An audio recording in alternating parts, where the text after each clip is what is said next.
श्रीशिवसहस्रनामस्तोत्रम्।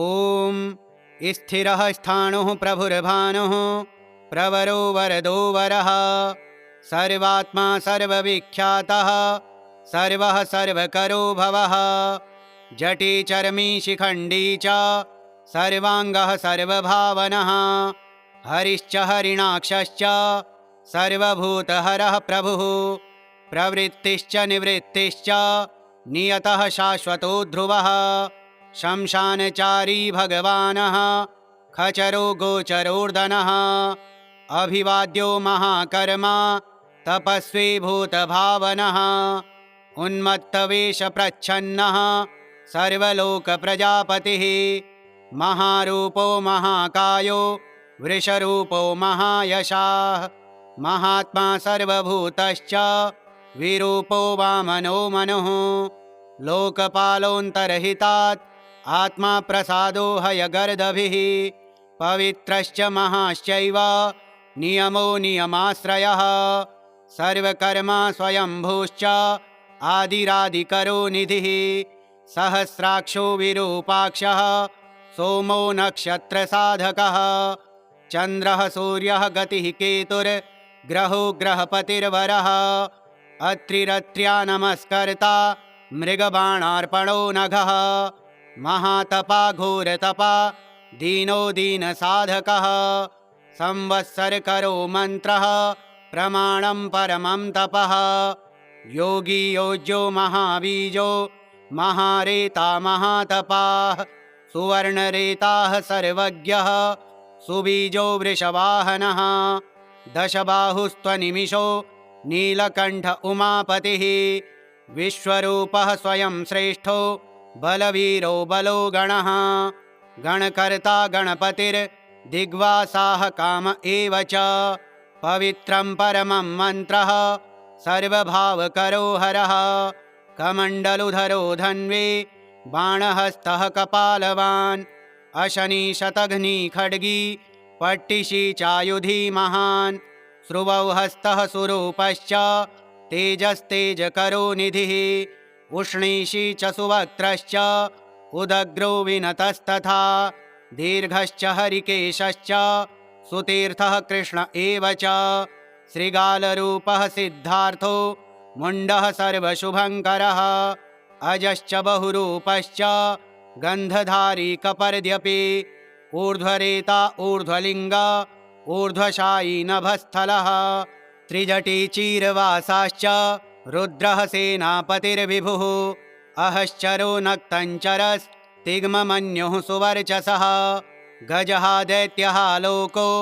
लोकधाता गुणाकरः सिंहशार्दूलरूपश्च आर्द्रचर्माम्बरावृतः कालयोगी महानादः सर्ववासश्चतुष्पथः निशाचरः प्रेतचारी भूतचारी महेश्वरः बहुभूतो बहुधरः स्वरभानुरमितो गतिः नृत्यप्रियो नित्यनर्तो नर्तकः सर्वलालसः घोरो महातपाः पाशो नित्यो गिरिचरो नभः सहस्रहस्तो विजयो व्यवसायो ह्यनिन्दितः अमर्षणो मर्षणात्मा यज्ञः कामनाशनः दक्षयज्ञापहारी च सुसहो मध्यमस्तथा तेजोपहारी बलः मुदितोऽर्थोजितो वरः गम्भीरघोषो गम्भीरो गम्भीरबलवाहनः न्यग्रोधरूपो न्यग्रोधो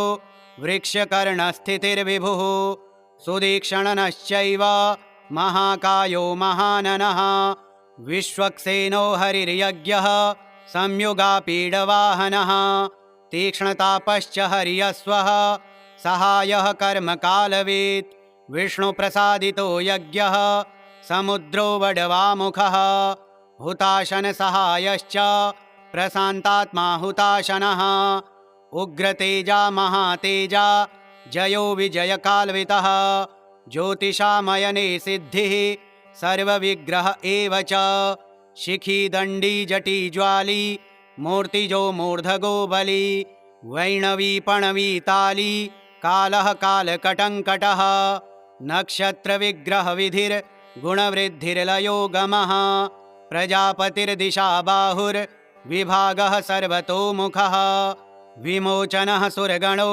हिरण्यकवचोद्भवः मेढ्रजो बलचारी च महाचारी स्तुतस्तथा सर्वतुर्यनिनादी च सर्वातोद्यपरिग्रह व्यालरूपो गुहावासी गुहो माली तरङ्गवित् त्रिदशस्त्रिकालधृक्कर्म सर्वबन्धविमोचनः बन्धनस्त्वसुरेन्द्राणां युधि शत्रुविनाशनः साङ्ख्यप्रसादो सुरवासाः सर्वसाधुनिषेवितः प्रस्कन्दनो विभागश्च तुल्यो यज्ञभाग्वितः सर्वावासः सर्वचारी दुर्वासा वासवो मरः हेमो हेमकरो यज्ञः सर्वधारीधरोत्तमः लोहिताक्षो महाक्षश्च विजयाक्षो विशारदः संग्रहो निग्रह कर्ता सर्पचेरनिवासनः मुख्यो मुख्यश्च देहश्च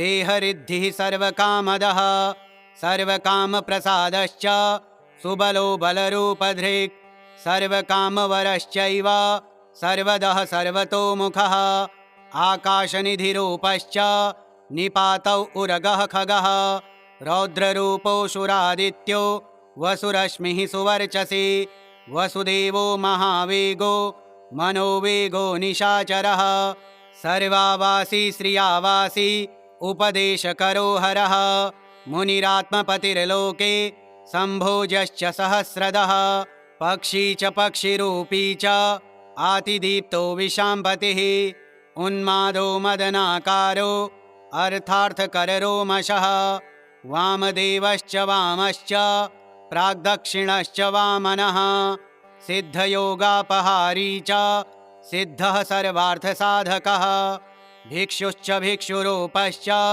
विषाणौ मृदुरव्ययः महासेनो विशाखश्च षष्ठिभागो गवाम्पतिः वज्रहस्तश्च विष्कम्भी चमूस्तस्तम्भनैव च ऋतुर्ऋतुर्करः कालो मधुरमधुकरोचलः वानस्पत्यो वाजसेनो नित्यमाश्रमपूजितः ब्रह्मचारी लोकचारी सर्वचारी सुचार्वितः ईशानः ईश्वरः कालो निशाचारी पिनाग्धृकः निमित्तस्थो निमित्तं च नन्दिर्नन्दिकरो हरिः नन्दीश्वरश्च नन्दी च नन्दनौ नन्दिवर्धनः भगस्याक्षि निहन्ता च कालो ब्रह्मविदाम्बरः चतुर्मुखो महालिङ्गश्चारुलिङ्गस्तथैव च लिङ्गाध्यक्षः सुराध्यक्षो लोकाध्यक्षी युगावः बीजाध्यक्षो बीजकर्ता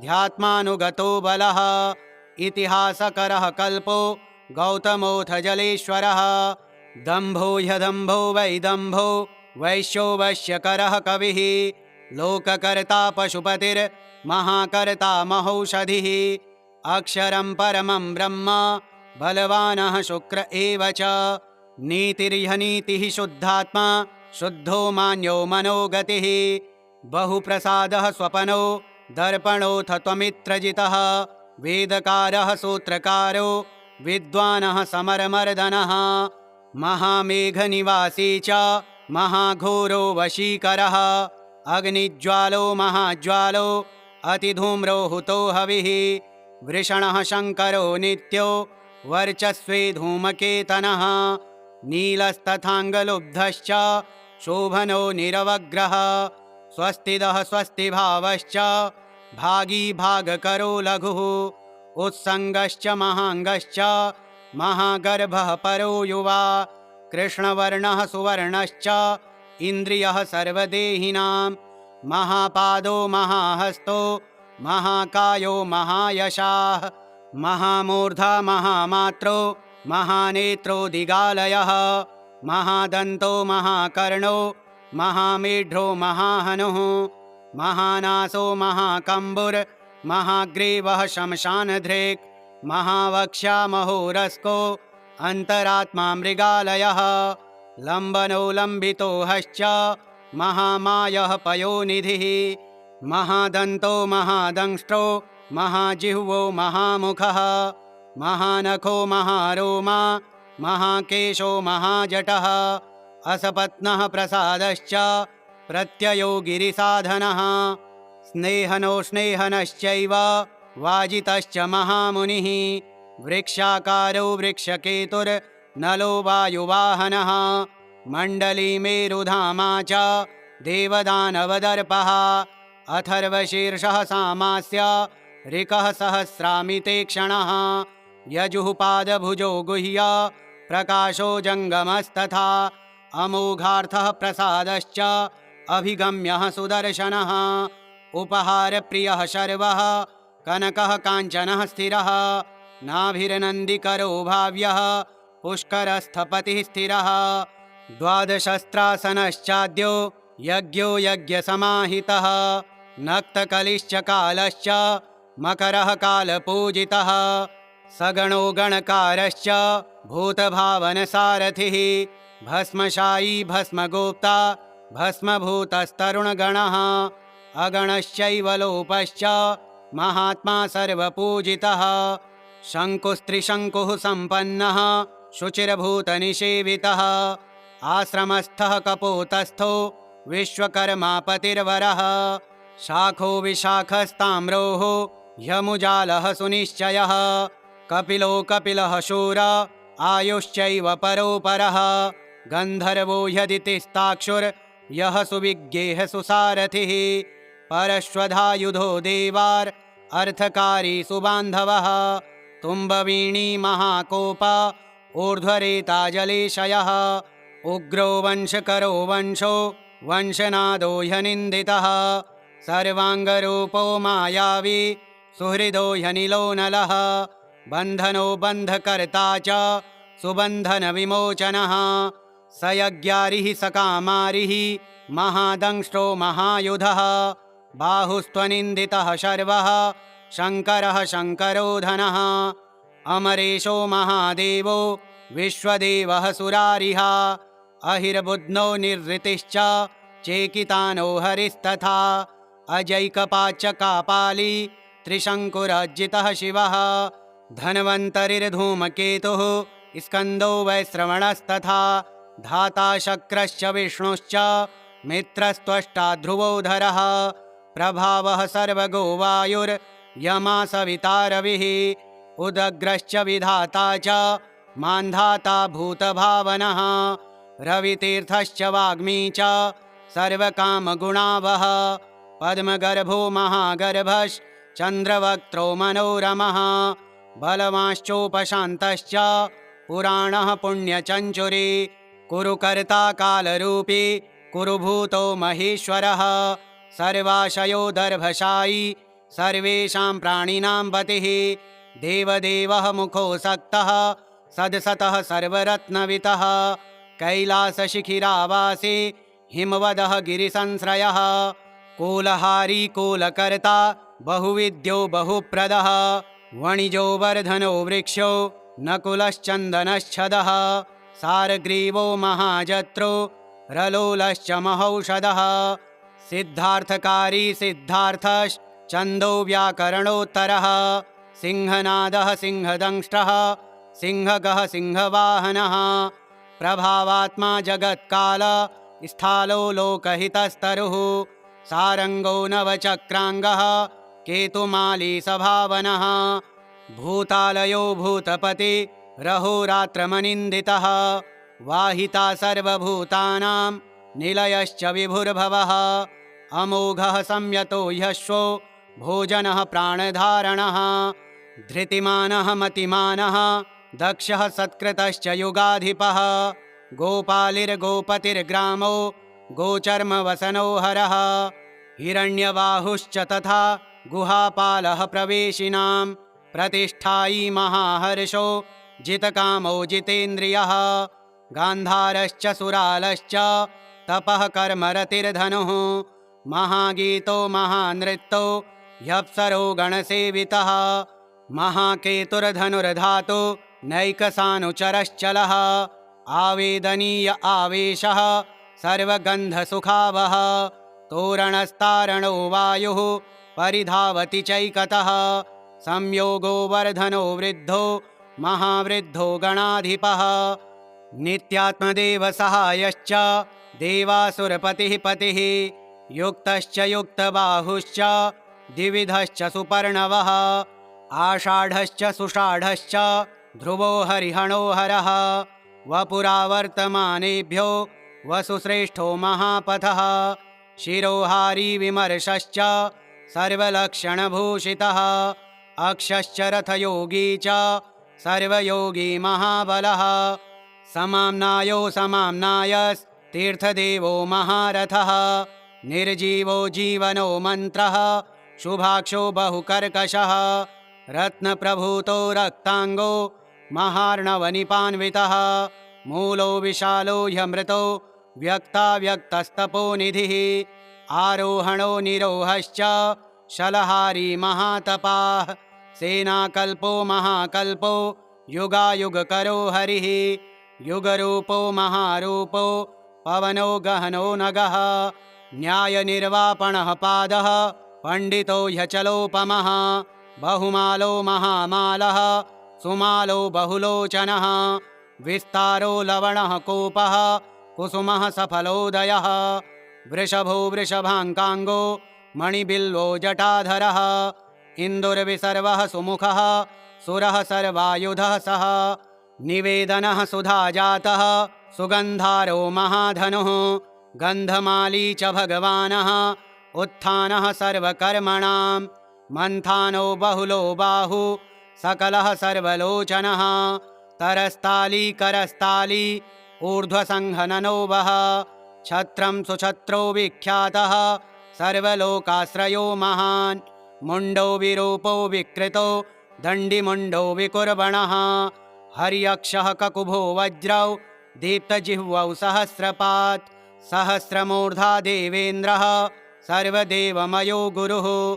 सहस्रबाहु सर्वाङ्गः शरण्यः सर्वलोककृतः। पवित्रं त्रिमधुरमन्त्रः कनिष्ठः कृष्णपिङ्गलः। ब्रह्मदण्डविनिर्माता शतघ्निशतपाशधृकः। पद्मगर्भो महागर्भो ब्रह्मगर्भो जलोद्भवः। गभस्तिर्ब्रह्मकृदः ब्रह्मा ब्रह्मविदः ब्राह्मणो गतिः। अनन्तरूपो नैकात्मा तिग्मतेजः स्वयंभुवः। ऊर्ध्वगात्मा पशुपतिर्वातरंहा मनोजवः। चन्दनी पद्ममालागर यः सुरभ्युत्तरणो नरः। कर्णिकार महास्त्रग्वे नीलमौलिः पिनाकधृक्। उमापतिरुमाकान्तो जाह्नवी धृगुमाधवः। वरो वराहो वरदौ वरेशः सुमहास्वनः। महाप्रसादो दमनः शत्रुहा श्वेतपिङ्गलः। प्रीतात्मा प्रयतात्मा च संयतात्मा प्रधानधृकः। सर्वपार्श्वसुतस्तार्क्ष धर्मसाधारणो वरः। चराचरात्मा सूक्ष्मात्मा सुवृषो गोवृषेश्वरः। साध्यर्षिर्वसुरादित्यो विवस्वानः सवितामृतः।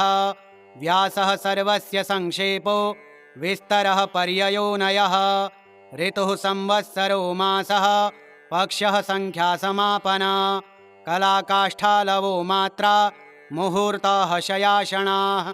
विश्वक्षेत्रं प्रजाबीजं लिङ्गमाद्यस्त्वनिन्दितः। सदसदः व्यक्तमव्यङ्क्ता पिता माता पितामहः। स्वर्गद्वारं प्रजाद्वारं मोक्षद्वारं त्रिविष्टमा। निर्वाणं ह्यलादनं चैव ब्रह्मलोकः परागतिः। देवासुरविनिर्माता देवासुरपरायणः। देवासुरगुरुर्देवो देवासुरनमस्कृतः। देवासुरमहामात्रो देवासुरगणाश्रयः। देवासुरगणाध्यक्षो देवासुरगणाग्रणीः। देवातिदेवो देवर्षिर्देवासुरवरप्रदः। देवासुरेश्वरो देवो देवासुरमहेश्वरः। सर्वदेवमयो चिन्त्यो देवतात्मात्मसम्भव। उद्भिदस्त्रिक्रमो वैद्यो विरजो विरजोऽम्बरः। ईड्यो हस्ती सुरव्याघ्रो देवसिंहो नरर्षभः। विबुधाग्रवरः श्रेष्ठः सर्वदेवोत्तमोत्तमः। प्रयुक्तः शोभनो वजै शानः प्रभुरव्ययः। गुरुः कान्तो निजः सर्गः पवित्रः सर्ववाहनः शृङ्गी शृङ्गप्रियो बभ्रो राजराजो निरामयः अभिरामः सुरगणो विरामः सर्वसाधनः ललाटाक्षो विश्वदेहो हरिणो ब्रह्मवर्चसः स्थावराणां पतिश्चैव नियमेन्द्रियवर्धनः सिद्धार्थः सर्वभूतार्थो चिन्त्यः सत्यव्रतः शुचिः व्रताधिपः परं ब्रह्म मुक्तानां परमा गतिः विमुक्तो मुक्ततेजाश्च श्रीमानः श्रीर्वर्धनो जगत्। श्रीमहाभारते अनुशासनपर्वे श्रीशिवसहस्रनामस्तोत्रम् श्रीशिवार्पणमस्तु। ॐ श्रीशिवाय नमः।